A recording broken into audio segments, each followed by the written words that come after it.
Hey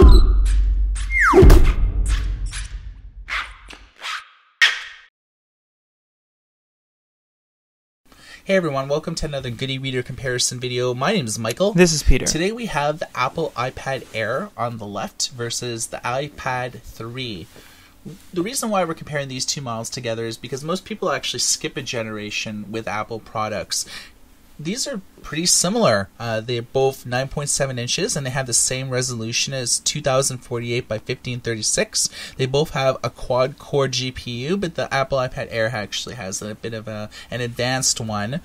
It actually, on the Air, actually has a bit faster of a processor. You have a 1.3 dual core versus just the 1 gigahertz dual core on the iPad 3. They both have the same sort of storage issues, 16, 32, 64, or 128 gigs, and cameras are relatively the same too. You have a 1.2 megapixel front-facing camera and a 5 megapixel rear-facing camera, but the iPad Air bills the front-facing camera as HD. The premise of this video is to basically give you a sense on the e-reading experience, and that's mainly what we're going to focus on, but because the Air has stereo speakers, we're going to actually play some video to show you the sound levels and the video level qualities. So without further ado, let's check out a comic book, both very visual, and it should give you an indication on how these two units perform. You have the same page here. As you can see, we have them in portrait because it looks better with these two gigantic devices next to each other, but we also have them in portrait because, well, they won't fit on camera end to end. So here you can see the differences, or I guess the similarities. The thing we found looking in studio here was that it's not so much about the resolution, it's more about the colors and just the advancement of the screens jumping a generation here. You can tell just with his face it's a lot more natural, whereas there's a lot more reds in his face here. And this is the same shot and everything. I would say it's just the colors are a little bit more refined. Both looks really good though. Yeah, I would probably say it looks more orangey here, and it looks more sort of fiery yellow on the left. Oh, look at that smash. Yeah, I would almost say that the Air has a little bit more truer colors. We'll let you guys make the decision. We're simply showing you what each of these is made of, so you can make an appropriate buying decision. This just came out today, November 1st.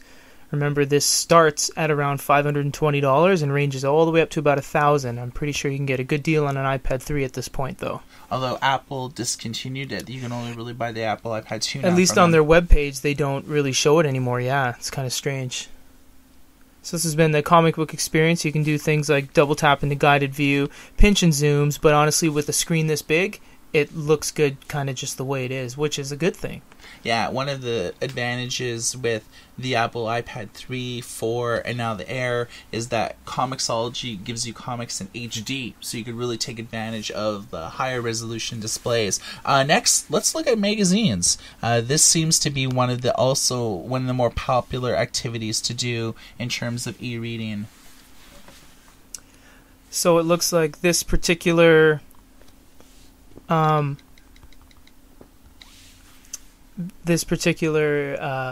cover is a Miley Cyrus cover, and you can see the differences in the peaches.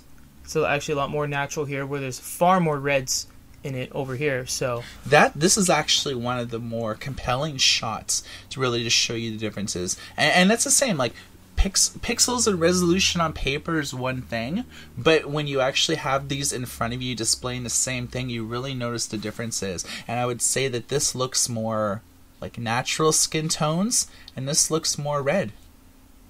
Just how it is. Both of these have no problem turning pages in magazines. They're both very quick devices. Don't have a lot of options with pinch and zooming and long presses or anything like that, but you can see that we have some icons here, and this will actually lead you to videos, buying decisions, websites, and further articles and links and stuff, so it's kind of interactive. That's a great band. Just saying. Sounds good. Alright, so here's another picture with a little bit more color, a little bit more vibrancy. You can also see a little bit more orange, a little bit more neutral. This is, of course, Rolling Stone magazine. So once again, the beauty of this is that it's so big that the screen is almost enough for you to actually read everything and see everything. You don't really need to zoom in, which is very cool. Yeah, and we got these magazines via the Apple Newsstand. Some magazines or apps, the majority of them are. You know, it's kind of funny that the Apple Newsstand, you figure that you're getting like these singular issues, but in effect they're all apps. So the user interface and everything like that, the UI tends to change from publisher to publisher to magazine. Just loaded up our favorite newspaper reading app, Press Reader. See that this is the Vancouver Sun. This is the same as you'd see in the newsstand, ads and all. You might be noticing, wow, this is kind of zoomed out and it's really hard to see. You can do a couple things. You can pinch and zoom, kind of find that sweet spot. Or you can actually tap on any of these blue highlights to get an article view here. So it's more like a reading experience rather than a big, gigantic, illegible piece. So you can click on individual articles, scroll left and right to see other ones, and you can long press to get different options like listen, print, copy, page view, and all that kind of stuff. And you can go right back to the page view by pressing the button on the bottom left corner.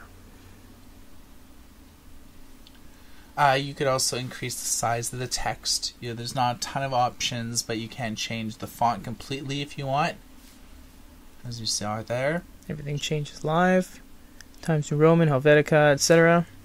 Now, having this clear white background is probably a good moment to say, look at this. The bezel here is very thick, whereas the bezel on the iPad Air is less than half the size. And you can see that there's more of the article appearing, which is very solid. And this is like what I'm a big fan about, is that there's just more content displayed on the screen at any one time. It's actually really interesting. Amazon selling groceries online in Canada. Yeah. Cool. So this is Press Reader. Rejoice. Yeah. Yeah, right? Right to your door. So this is Press Reader. It's a great app, highly recommended for newspapers. Firing up the stock ebooks app here, iBooks. And you can see that we have signed on this in. Loaded up faster. We pretty well clicked it out at the same time. Yes, it did. So you have page turn animations with the cool peak, and depending on how you're holding it, it'll peak just like it would on a real piece of paper. You have a couple options to change text. Everything changes live. You also have different font styles and different themes. So sepia, night, scroll is just one endless long book till you reach the end, basically. Sometimes reading on a tablet, this pure white background can be hard on the eyes for longer reading durations. So sepia mainly kind of softens it up, and then night pretty well gives you a black background and white text. And the premise behind this is that if you're reading in the dark with this as your only screen to read on, that they're saying that that's easier on the eyes. And it honestly, it is. You can long press to make highlights and notes. Highlight. Or you can make a note. Keyboards are exactly the same on both of these devices. You have extra tertiary and secondary regions to get more characters. And you can do things like share, search, copy, define, and so forth. Yeah, so iBooks, solid app. One of their bookstores are probably one of the more expensive ones, but one of the actual things that you need to know about ebooks and iOS is that Amazon, Kobo, Barnes & Noble, Sony, they actually don't sell ebooks through their iOS apps. The only company to actually do this is Apple, and that's because they demand in-app, royalty fees for all in-app purchases, and if they got a piece of every single Amazon ebook sale, that's a lot of money that Amazon's, really losing. So that's one thing to know if you're buying into the iPad is an ebook reader, that you really need to buy the ebooks from your PC, sync them to your account, and then you can actually read them. So you can still continue to deal with your favorite ebook reseller of choice. We're going to end this video off today by firing up Netflix and watching a movie to test the audio and video capabilities. I wouldn't name myself after it. That's funny. You're a funny guy. But that's not how I got my name. These got me my name. I don't get it. No? Okay. Let me give you a visual aid. I just gently press here and go down like this. And then your innards become your outwards.